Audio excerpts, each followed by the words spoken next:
I'm You're welcome. Thanks for coming. Yeah. Thank you for taking us in. Oh, no problem. What's that? I heard things moving in the bushes. Oh my gosh, we're so fortunate to come in here. It's very cool.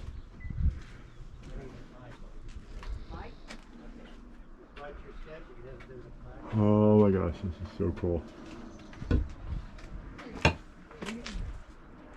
Now, the guy who built the place, his name was Harold Beal.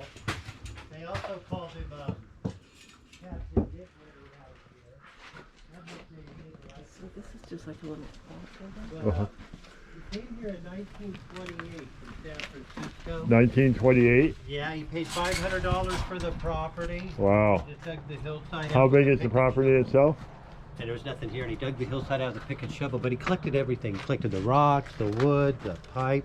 He even collected the electrical parts and Look wiring. at this. Look at The this. electrical parts and wiring worked up until 1997. They no longer work, which I'm glad. Uh-huh. Now, while you were out here, this is when he held the place up with tire rims. He has tire rims inside all the big rock pillars and pipe in the small pillars. We Wow. had a big earthquake about 15 years ago, a Uh-huh. 6.5 earthquake. Yeah. I had people on a tour. Nothing happened to it. This stuff didn't even get knocked off the shelves. All the Wow. damage is done from rain and erosion. But this is what I like about the place. When I'm in here by myself, sometimes I feel like a kid standing in my grandpa's workshop. That Yeah. reminds me of my dad's. I'm amazed any of his stuff's left. They Yeah. put him in the rest home in 1989. He passed away at the age of 96 in 1992 in Morro Bay. It's been abandoned since 89. People come in and take stuff. But I'm surprised you don't see graffiti. So do you live here? No. No. Oh. I bought it in 99, but they sold the water rights off it before I bought it. If you want to live here, it's $300,000 for a water meter. But it hasn't been lived in since 89. Now watch your head. He was a short man. He was my size or shorter. He didn't use ladders. He built as he go along. He'd also put metal rebar in the arches so they're strong. It's strong to look. And he liked abalone shells.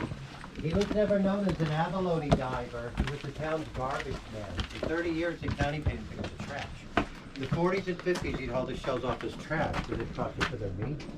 But when I ran out of abalone shells, he started resorting to toilet seats, which he used for picture frames. That's a picture of him in there. But if you guys would have come by when he was living here, he'd go out on the balcony. He said he'd size people up by their looks. He liked the way you looked, he'd let you in. He let a lot of people in.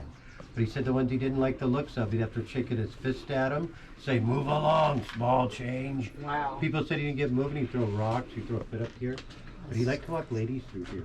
In the summer, I'll get ladies. They said if the old man really liked your looks, he's liable to ask you to spend the night. If that happened, they tell me he called this his woman's room. Now, this is basically a guest room. But I think he called this the woman's room as a color. It was all pink at one time. Oh my. But he built a lot of his and her stuff, but he's never known to be married or have children. The longer I'm here, the more I look around, I don't know if he could find a woman brave enough to live in the place. Wow, look at that. But Tinkerpaw was a good nickname. He would always make stuff. This napkin's from the 1939 Golden Gate Exposition in San Francisco. There's stories he works a cook at this, which he's paid. People have researched him. He was also known as a long-distance swimmer. There's documentation in the 20s. He swam under the Great Lakes, from the United States to Canada. And there's stuff in here from the 40s up to the 80s. It looks like people liked him. There's greeting cards still left in there. This is crazy. Yeah, this is. And what about the other things that are around? He didn't make that stuff. Huh. Did you make all that stuff? I've been here one too many years. That's what happened if you go to a place like this. Okay.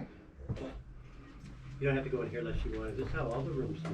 This room we have it clean. This is a laundry room. Some old washer machine still in there. Right behind this wall is a gas-fired water heater plugged in. So when he lived here, he was hooked up to the county gas, electricity, and water.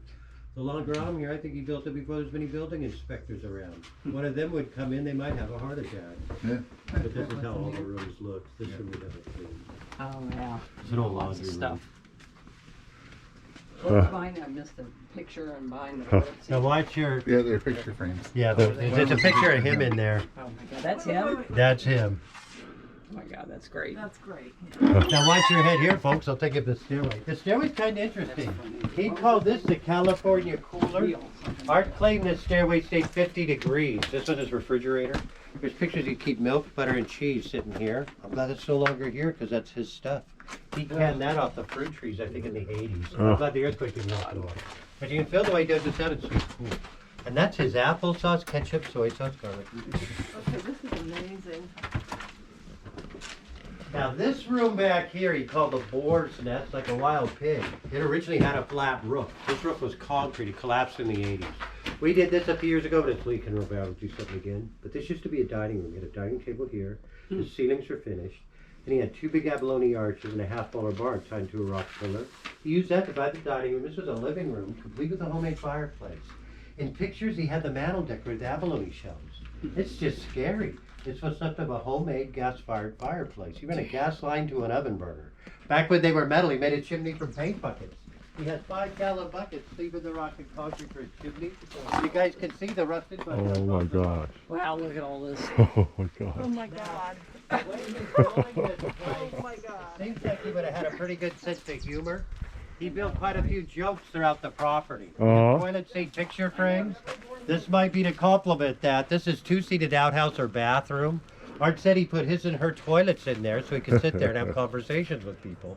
People used to take their picture with him in there, but he had it plugged in. He brought water to the sink. The toilets were tied in the house, which was tied in the city sewer. He did, however, build a 2-seated outhouse right next to the outdoor barbecue, Oh my maybe for God, it's convenience. funny. But then you look Look at around, the Tyler. reason he may have built the place, he'd tell people while he's building it, he'd take a coffee break every 15 minutes, which he described as a coffee cup filled with a bush beer. He would call beer cans building materials. You look around, you Let's see get a lot this of down, beer doesn't he? cans. Most of them turn out to be bush This is beer. wild. But I've been here a while. Looks like there might be more beer cans than abalone shells. You look at his house, sometimes you think maybe it was one too many coffee breaks when he was open. Now it is sad. Art was an orphan. He was born in Oakland in 1896. He said his father was Irish, which he never knew. He also said his mother was a Shells clandestine. that you use His crack me mother up died with in shells. 1906, San Francisco. All over the place. He's never known to be married, have children, brothers, sisters, any family. This is the reason they wouldn't let him stay here at the end. This is what's left of the indoor bathroom. They put him in the rest home against his will in '89. Once they removed him, they got him the bathroom, condemned the house. He couldn't come back. But at one time, he had a plumbed-in tub and shower. And a computer. Yeah, that's a TV. A lot of people don't tell me it didn't matter he had a tub or shower. You couldn't stand close to him long. Art said he only took a bath once a year in celebration of the rainy season, whether he needed it or not. Oh, we go. But then when you guys get in here, he was known to like animals, which reflects in the collage. Nature, we do think kind of like the ladies. But the longer I'm here, I think his true love was bathroom humor.